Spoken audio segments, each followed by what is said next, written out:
Breaking right now, this is not a drill, this is not a routine deployment, and this is not just another headline scrolling across your screen. A-10 Warthogs.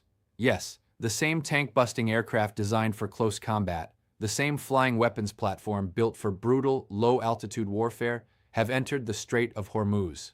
Let that sink in. The Strait of Hormuz, one of the most strategically sensitive choke points on the entire planet. Nearly 20% of the world's oil flows through that narrow corridor. Every superpower watches it. Every market depends on it. Every military planner fears what happens if it closes. And now, A-10 Warthogs are there. Not stealth bombers, not surveillance drones, not symbolic naval patrols, ground attack aircraft designed to engage targets directly, decisively, and violently. So the question you need to ask right now is simple. What just changed? Because something has changed. Dramatically. This is not posturing. This is not routine. This is escalation with intent. And if you understand how military signaling works, if you understand the difference between defensive positioning and offensive capability, then you already know. This is a message, a loud one, a dangerous one. And here's what makes this moment so critical. The A-10 Warthog is not built for deterrence in the abstract. It is built for action. It is built to operate in contested zones, to support ground forces, to destroy armored targets, to dominate in chaotic, high-risk environments. So why bring it here? Why now? Why place a close air support attack platform into one of the most economically fragile and geopolitically explosive regions in the world? Think about that for a second. Because when military planners choose assets, they are not guessing. They are signaling capability. They are signaling intention. And sometimes they are signaling preparation. And this is where things get serious. The Strait of Hormuz is not just water. It is leverage. It is pressure. It is power. Any disruption there sends shockwaves through global energy markets, through shipping routes, through alliances, through entire economies. Oil prices spike. Insurance costs skyrocket. Trade slows. Panic begins. And now, into that equation, you introduce aircraft that are designed not to observe, but to engage. Let me say that again. Not to observe, but to engage. So tonight, as this story unfolds in real time, we are not just looking at a deployment, we are looking at a turning point. Because when A-10 Warthogs enter the Strait of Hormuz, the rules of the game don't just shift, they change. So let's break this down carefully, because understanding what just happened requires looking beyond the headline and into the mechanics of power, timing, and intent. In the last 24 to 48 hours, reports began surfacing that U.S. military assets were being repositioned toward the Persian Gulf. At first, it looked routine, naval movements, carrier group adjustments, surveillance flights increasing, the kind of activity that, on its own, doesn't necessarily trigger alarm. But then came the confirmation. A-10 Warthogs were deployed into operational proximity of the Strait of Hormuz, and suddenly this wasn't routine anymore. Let me explain what this means. The A-10 is not a first-strike aircraft. It is not designed for deep strategic bombing. It doesn't operate like stealth fighters or long-range missile systems. Instead, it thrives in environments where the battle is already active, where targets are visible, where threats are immediate, and where force needs to be applied with precision and persistence. It flies low. It stays longer. It hits harder than almost anything else in its class. So when you move A-10s into a region, you're not preparing for a distant possibility. You are preparing for proximity. You are preparing for contact. And here is where things take a turn. At the same time this deployment was happening, tensions in the region were already climbing. Maritime incidents, drone activity, regional proxy movements, warnings being issued, lines being drawn, quietly at first, then more openly, and then this move drops into the equation. Think about the sequence. Escalation, positioning, then capability. That's not random. That's structured. That's deliberate. And here's the part nobody is talking about. The Strait of Hormuz is incredibly narrow. At its tightest point, it's only about 21 miles wide. Shipping lanes in each direction are even smaller, just a few miles across. That means everything that moves through that corridor is exposed, predictable, and vulnerable. Now imagine a scenario where tensions spill over. What assets would you want in that environment? Fast jets that pass through quickly, or aircraft that can loiter, observe, and strike with overwhelming firepower if needed?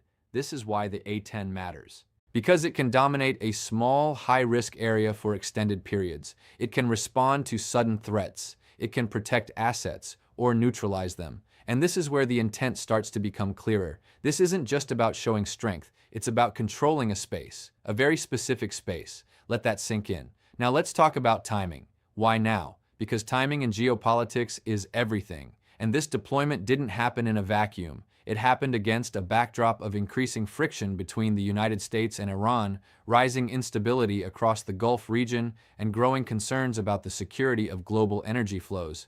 You don't move assets like this unless you believe the situation could escalate quickly. You don't deploy A-10s unless you think you might actually need them. And that leads us to a critical question. Is this a deterrent move or the early stage of something more?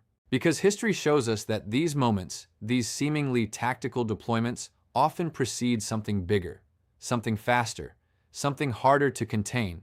And this is where the story deepens. Because when you look at the pattern, when you connect the signals, you start to see not just what is happening. Why is this such a big deal? Because on the surface, you might think this is just another military deployment, another show of force, another moment in a long history of tension in the Gulf. But that assumption would be a mistake, a serious mistake. Let me explain what this means. The Strait of Hormuz is not just a regional flashpoint, it is a global pressure valve. Roughly 17 to 20 million barrels of oil pass through that narrow corridor every single day. That's not a statistic you can ignore. That's not a number you can downplay. That is the lifeline of the global economy. Think about that for a second.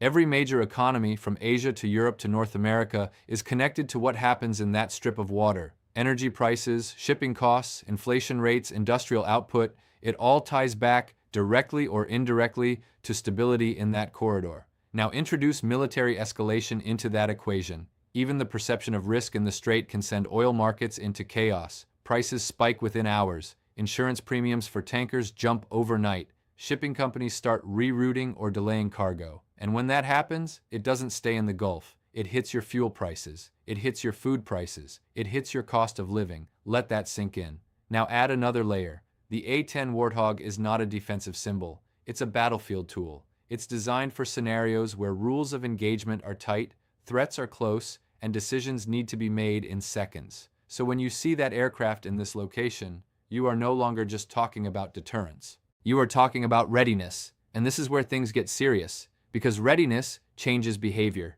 It changes how adversaries calculate risk. It changes how allies interpret commitment. And it changes how quickly a situation can spiral. Let me ask you something. If you're sitting on the other side of this equation, watching these aircraft move into position, what are you thinking? Are you backing down, or are you preparing your own response? Because escalation is rarely one-sided. It's a chain reaction. One move triggers another. One signal invites a counter-signal. And before you know it, you're no longer managing tension. You're chasing it. And here is the part nobody is talking about. The economic consequences of even a limited disruption in the Strait of Hormuz would be massive. Analysts have warned for years that a temporary closure, or even a partial slowdown, could push oil prices well above $120, $150, even $200 per barrel depending on the duration. Think about what that means. Global inflation surges, stock markets drop, supply chains tighten, central banks lose control of their balancing act, and suddenly, what started as a regional military move becomes a global economic crisis. This is not theoretical. This is real. And it's happened before in smaller ways. Short disruptions, minor incidents, but never at a scale where multiple high-intensity assets are positioned this close to the trigger point. That's what makes this different. That's what makes this moment dangerous, because we are now operating in a space where military capability and economic vulnerability intersect directly. And when those two forces collide, the margin for error disappears. Let that sink in. Now here's another angle you need to consider. The psychological impact. Markets don't just react to reality, they react to perception. Investors, governments, corporations, they all start asking the same question. Is this about to escalate? And once that question enters the system, behavior changes instantly. Money moves, assets shift, risk tolerance drops. And that alone can create instability, even before a single shot is fired. So when we talk about A-10 Warthogs entering the Strait of Hormuz, we are not just talking about military hardware. We are talking about a signal that travels through financial systems, political alliances, and public perception all at once. It's a ripple effect. No, more than that. It's a shockwave. And the real issue is not just what has happened, it's what this allows to happen next. Because once you reach this level of readiness, once you introduce this level of capability into a high-tension environment, The threshold for action becomes lower, decisions become faster, mistakes become more costly, and escalation becomes harder to stop. Think about what that means, because this isn't just a moment, it's a shift. This is where you have to stop looking at the surface and start asking the harder question: what is the actual power move here? Because deploying A-10 Warthogs into the Strait of Hormuz is not just about capability, it's about shaping the battlefield before anything even happens. Let me explain what this means. Military strategy at this level is not reactive, it's predictive. It anticipates where friction will occur, and it positions assets to control that friction before it spirals. So if A-10s are being placed here, the planners are not just thinking about today, they are thinking about scenarios, multiple scenarios, and this is where things get serious. Scenario 1, deterrence through dominance. By placing a highly specialized close air support platform in a narrow maritime corridor, the message is clear. Any hostile movement, whether it's fast attack boats, asymmetric naval threats, or attempts to disrupt shipping lanes, can be engaged quickly and decisively. Low altitude, high visibility, immediate response. Think about that for a second. In a confined space like the Strait of Hormuz, speed alone doesn't win, control does. And the A-10 is built to control chaotic environments. But here is where the story takes a turn. Scenario 2, preparation for limited conflict. Because when you deploy assets designed for direct engagement, you are also preparing for the possibility that deterrence might fail. Let me say that again. You are preparing for the possibility that deterrence might fail. And if that happens, you don't want to scramble. You don't want to reposition under pressure. You want to already be there, already integrated, already ready to act. That is exactly what this looks like. Pre-positioning, pre-authorization frameworks, rules of engagement tightening behind the scenes. And here is the part nobody is talking about. The A-10 Warthog is exceptionally effective against small, fast-moving threats in complex environments. That includes swarming tactics, something that has been a consistent concern in the Strait of Hormuz, where smaller vessels can be used to overwhelm larger ships or create chaos in tight shipping lanes. So ask yourself this: why deploy a platform that excels in countering swarm-style threats, unless you are specifically preparing for that type of scenario? Think about what that means, because that's not a generic response. That's tailored, that's intelligence-driven, and that suggests something critical. There may be very specific threat assessments guiding this move. Now let's push even further. Scenario 3, signaling to allies. Because this is not just about one country. The Gulf region is filled with partners, stakeholders, and fragile alliances that depend on stability in that corridor. When a move like this happens, it sends reassurance to some and a warning to others. It says, we are here, we are watching, and we are prepared to act. And in geopolitics, perception of commitment can be just as powerful as action itself. Let that sink in. But here's where it gets even more complex, because every signal sent outward is also interpreted inward by the opposing side.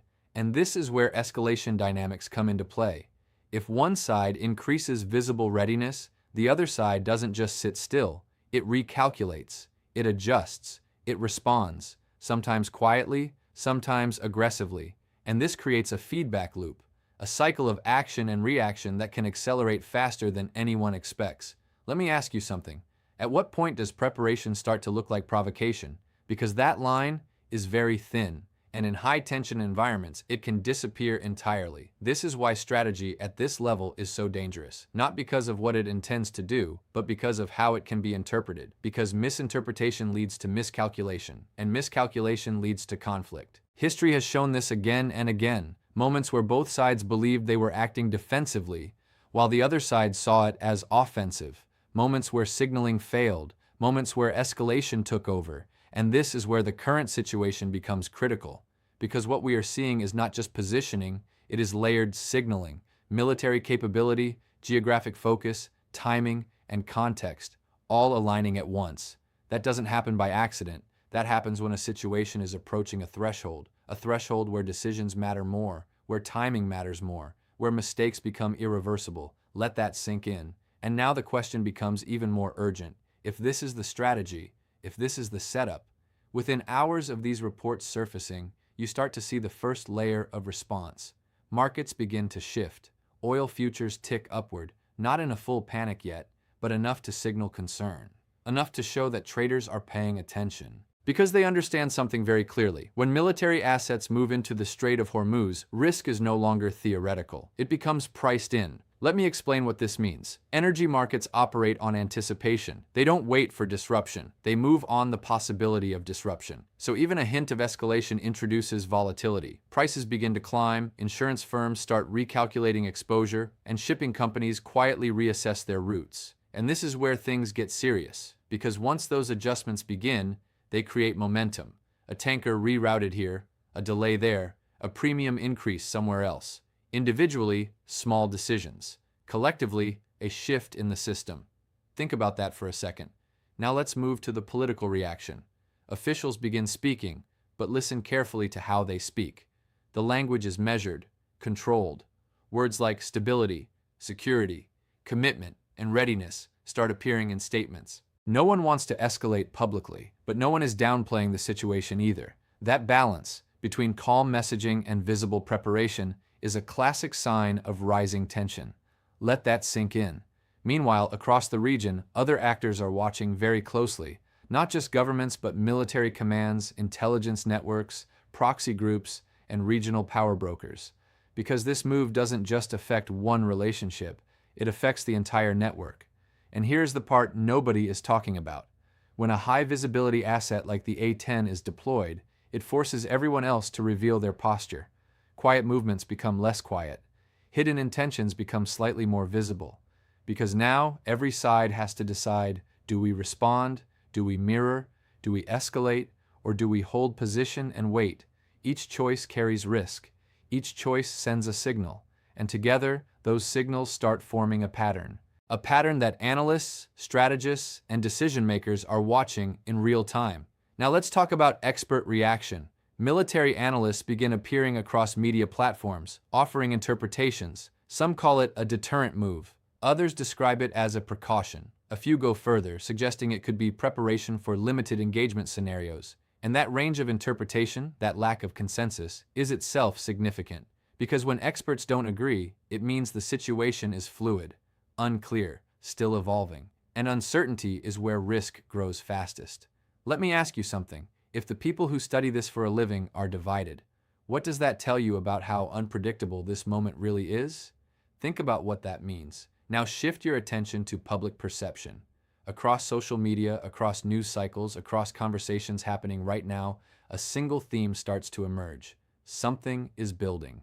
People may not understand the technical details. They may not track every military movement, but they recognize escalation when they see it. And perception matters. Because perception shapes pressure on governments, pressure on markets, pressure on decision-makers who now have to act under increasing scrutiny. And this is where the story takes another turn, because the more attention this situation gets, the harder it becomes for any side to quietly de-escalate. Why? Because backing down in a highly visible environment can be interpreted as weakness, and no one wants to appear weak on the global stage. So instead, positions harden, language sharpens, options narrow. Let that sink in. Now consider the alliance dimension. Allied nations, especially those dependent on Gulf energy flows, begin coordinating behind the scenes. Diplomatic channels activate, intelligence sharing increases, contingency plans are reviewed. Because for them, this is not just a regional issue, it's an economic survival issue. And here's where it becomes even more complex. Different allies have different thresholds for risk. Some may push for de-escalation, others may support a stronger stance. And that divergence can create friction within alliances themselves. Think about that for a second, because now you're not just dealing with one tension, you're dealing with multiple layers of tension interacting at the same time. Regional, global, economic, military, psychological, all moving together, all accelerating, and at the center of it all, a narrow strip of water, a handful of aircraft, and a world watching every move. Let that sink in, because the fallout is not just what happens next. Now step back for a moment, because to truly understand what's happening, you have to zoom out, way out, beyond the Strait of Hormuz, beyond this immediate deployment, beyond even this specific crisis. Because this is part of a much bigger picture, and here is where things get even more serious. What we are witnessing right now is not just a regional escalation, it is a reflection of a global transition, a shift in how power is projected, challenged, and defended in the modern world. Let me explain what this means.